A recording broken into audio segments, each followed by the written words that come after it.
हिंदू पंचांग के अनुसार वछवारस का व्रत भाद्रपद के महीने के कृष्ण पक्ष की द्वादशी को किया जाता है। इस दिन महिलाएं अपनी संतान की लंबी आयु और खुशहाल जीवन के लिए व्रत रखती हैं। इसे गौवत्स द्वादशी के नाम से भी जाना जाता है। यह व्रत उन महिलाओं के लिए भी खास होता है जो संतान प्राप्ति की इच्छा रखती है। गौवत्स द्वादशी या वछवारस के दिन गाय और बछड़े की पूजा की जाती है। साथ ही वछवारस की कहानी सुनी जाती है।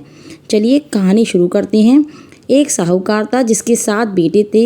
एक बार साहूकार ने एक तालाब बनवाया, लेकिन 12 वर्षों तक भी वह तालाब नहीं भर सका।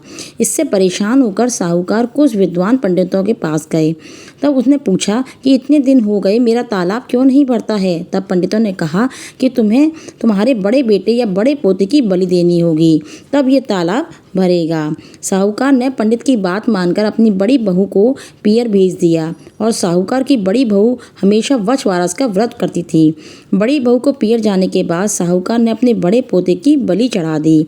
तब घनघोर मेघ बरसने लगा, तालाब भर गया। जब साहूकार अपने तालाब की पूजा करने लगा तो अन्य लोग भी उसके साथ पूजा करने के लिए आ गए।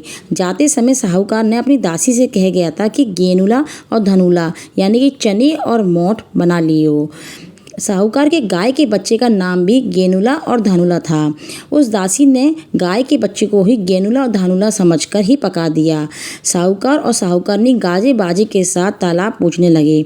साहूकार के पूजन करने के बाद वहां आए लोग भी तालाब पूजन करने लगे।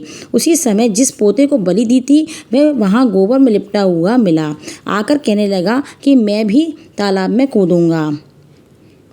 उस बच्चे को देखकर साहूकार ने कहा, मैंने तो उसकी बलि दे दी थी जिससे ये तालाब भर रहा था, लेकिन गाय माता ने हमारी लाज रख ली और हमारा पोता वापस लौटा दिया। अपने बेटे को वापस देखकर बहू बहुत खुश हुई। तब साहूकार दौड़ा दौड़ा घर वापस आया और दासी से कहने लगा, गाय का बच्चा कहाँ है। तब दासी बोली, आपने गेनुला और धनुला को पकाने के लिए कहा था तो मैंने उनको पका लिया।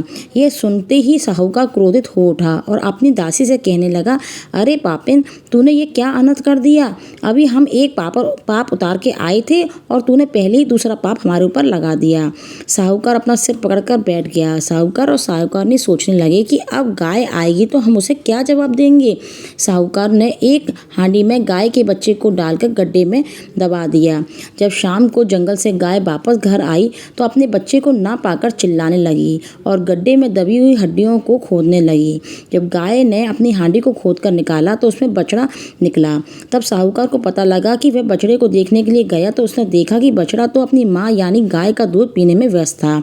तब साहूकार ने पूरे गांव में ढिंढोरा पिटवा दिया कि सभी स्त्रियां वछवारस का व्रत करना चाहिए। हे वछवारस माता, जैसे साहूकार की बहू को दिया वैसे सबको देना। प्रकार कहानी कहने के बाद गाय और बछड़े को दोनों को स्नान कराएं, दूध और दही से उनका प्रसाद लगाएं, दोनों को नए वस्त्र उड़ाएं, दोनों को फूल माला पहनाएं और दोनों के माथे पर चंदन का तिलक लगाकर और उनके सींगों को सजाएं। अगर आपके यहाँ गाय और बछड़ा नहीं है तो आप मिट्टी के गाय बछड़े भी बना सकते हैं और आप गाय माता के पैरों के जो धूल है उसको अपने माथे पर लगाएं और उसके बाद सूर्य को अर्घ देके अपने व्रत को खोलें। इस दिन आप गाय के दूध, दही, चावल और गेहूँ इन चीज़ों को नहीं खाना चाहिए और अपने इष्ट देव और गौ माता की सेवा करनी चाहिए।